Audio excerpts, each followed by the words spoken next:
If you're a fan of spy thrillers and military fiction by authors like Tom Clancy and Mark Greaney, you may have wondered how much of it is real.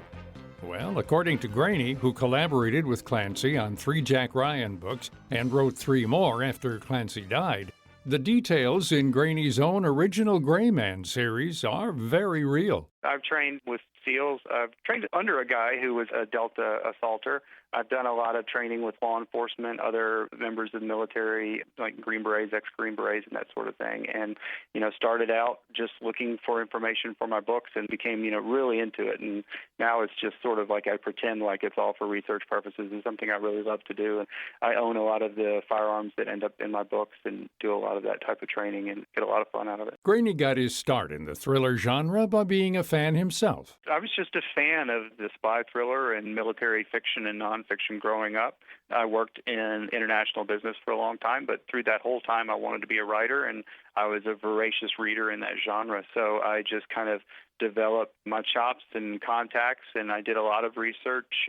I do a lot of research with firearms. I have a lot of contacts in military and intelligence, former intelligence officers, even around the world. I've done a lot of location travel and stuff like that. So it's all very specific to my novel. I have played opposition force for SWAT teams and stuff like that in shoot houses where you have these things called simunitions, which are real bullets, but they're filled with paint. They're fired out of real guns, and they hurt really bad.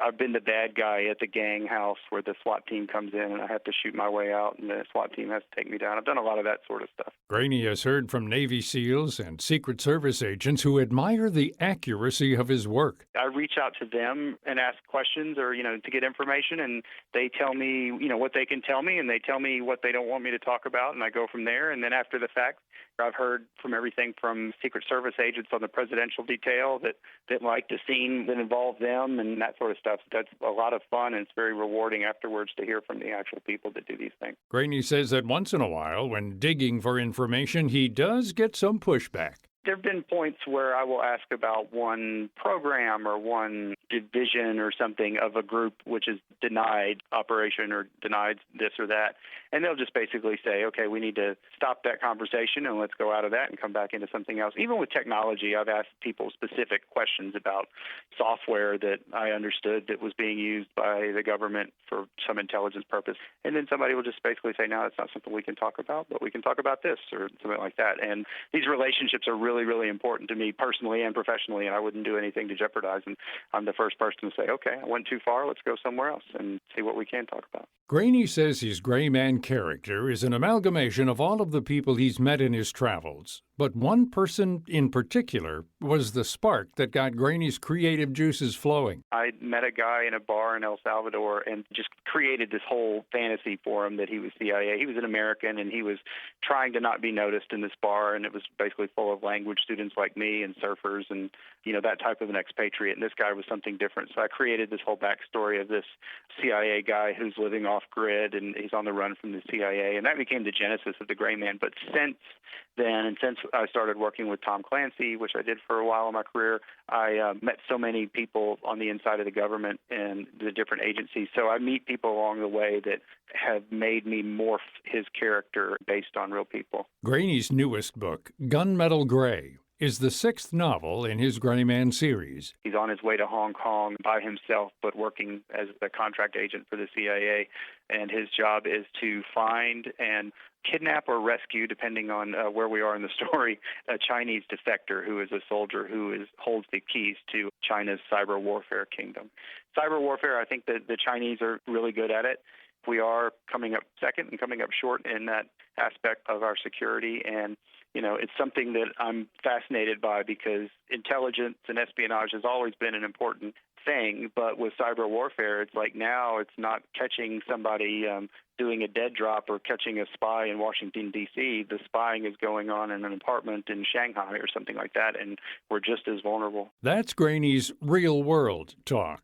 He says he reads novels to learn things about the real world we live in. I do like to do that, and I do like to take as much real world as possible and put it into my story before that big jumping off point where we go into fantasy land and fiction. The fantasy land and fiction part is where Court Gentry, a.k.a. the Gray Man, takes on opponents on his own. The one thing in a novel is you'll have one guy doing something where in the real world the CIA would send 75 people into Milan to kidnap a terrorist or something like that. And then you can't really tell a story that way with 75 characters as easily. So my experience in talking to people in the intelligence world, on the analytics side or on the operations side, is there's a lot more people involved than there would be in a story, but you do your best to get the reality as close as possible. And I've known people that have had different roles in special mission units and in the government and that sort of thing that are very interesting characters, and their stories aren't told, and they're patriots that are working very hard to keep us all safe.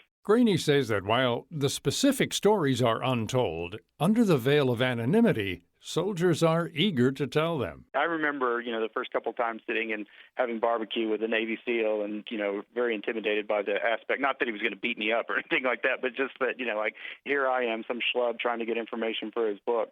It's fascinating what people like to talk about and enjoy talking. And, if you cultivate those relationships right and they realize that you're trying to get it right and you're interested in their story, then it all works out really well. Greaney says the gray man even shows signs of strain, mentally, physically, and emotionally. In some books, it's been bigger than others. And, obviously, there's the physical strain as well. I have shown him very weary of some of the things he's done, and he definitely second-guesses himself now in the series more than he used to because of some things that have happened.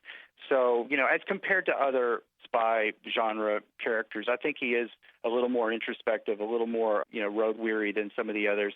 So I always say he has a compass that doesn't point true north, but he is a good guy, and his moral code gets him into more trouble than it gets him out of. I like to put a little bit of humor. I mean, life has moments of black and white and moments of darkness and light and all that. So I try to represent that as real as possible. The gray man also has a great sense of humor and clever wit. The great thing about being a writer is, in the real world, when you can't think of the perfect comeback when you need it, as a writer, you have a few months to come up with the comeback for your hero in the novel. So he's always a little bit more clever than I would be on the fly. The gray man is an assassin who takes out the bad guys in this world, drug lords, slave traders, and the like. Greaney has no inside knowledge as to how many so-called extrajudicial executions actually take place on behalf of the United States government, but he says many of them these days are conducted by drones. There's so much that's happening by drone right now. If you just counted the people that have been killed by drones in the past, President Obama won a Nobel Peace Prize the first year he was president, and then went ahead and drone killed hundreds of people after that, which I'm not necessarily against, but I just think that it was just sort of like fascinating that it was sort of seen as a cleaner time, and it wasn't really like that. But as far as, snipers taking people out on street corners, it happens. I just don't know how much it happens. And according to Greaney, it will continue to happen. Boy, I think we're always going to have threats to America. The existential threats like Russia and China, and then the security threats like ISIS and other groups, Al-Qaeda and other groups out there. I mean, there's always threats to America. And this, as a writer, this sort of story is timeless. And you could go back 2,000 years and read stories about warriors and lone wolves, standing up against the other wolves out there. In his latest novel, Gunmetal Gray, Greaney introduces a new lone wolf character who acts as the perfect foil to the gray man. Her name is Zoya Zakharova. She is an SVR agent. So SVR is Russia's foreign intelligence. Hopefully there'll be more from her. I enjoyed writing her, and I thought it was a good dynamic between her and the gray man. Greaney writes elements of real-world politics into his novels. He's currently working on a gray man book that focuses on Syria and features characters that reflect Syria's current president and wife. But Greaney says certain real-world political events taking place today he couldn't have dreamed up on his own, and they wouldn't be believed if he did. The thing with General Flynn is something I couldn't have imagined. If I had written a story where the National Security Advisor, who used to be the head of the Defense Intelligence Agency, called up the Russian ambassador and didn't realize there'd be a whole bunch of people listening and on the phone call, I think my editor would just laugh at me and say, that doesn't seem very realistic. So that whole thing from a tradecraft perspective fascinates me. I don't really know what's going on with that. That's an old Tom Clancy line. He said that the difference between fiction and reality is fiction has to make sense and reality doesn't. And so that was something that what just happened you could never really put in a book because nobody would believe that could happen. The title of Mark Greaney's newest book is Gunmetal Gray. You can learn more about Mark Greaney and the Gray Man series at his website, markgreaneybooks.com. Greaney is spelled Greaney. Or you can visit our website at viewpointsonline.net. Our writer-producer this week is Polly Hansen. I'm Gary Price. Colorectal cancer is the second leading cancer killer in the United States. Unlike many other cancers, it can be prevented with screening. That's why the American Society for Gastrointestinal Endoscopy is asking people to embrace the theme of PrEP, Scope, Live. According to ASGE President Ken McQuaid, age is the most important risk factor. Everyone should be screened for colorectal cancer starting at age 50, or even earlier for people with other risk factors. Colonoscopy is the most effective screening test and the only one that can actually prevent colon cancer. Now, for many people, the hardest part about a colonoscopy is showing up, and the first step to making that happen is to make your appointment. So please, get it scheduled now. Then, buddy up with a friend and agree to drive each other to your colonoscopies. I promise you, you and the people who care about you will be glad you did. Find out more about getting screened and why it's important at screenforcoloncancer.org. That's screen, the number 4, coloncancer.org. The cost and impact of Alzheimer's disease are growing. The Alzheimer's Association 2017 Alzheimer's Disease Facts and Figures Report finds that total annual payments for health care, long-term care, and hospice care for people with Alzheimer's and other dementias now exceeds $250 billion. And that doesn't include the human impact on more than 5 million Americans living with the disease and another 15 million serving as unpaid caregivers, according to Ruth Drew, Director of Family and Information Services for the Alzheimer's Association. The physical and emotional strain many people experience when caring for someone with Alzheimer's is significant.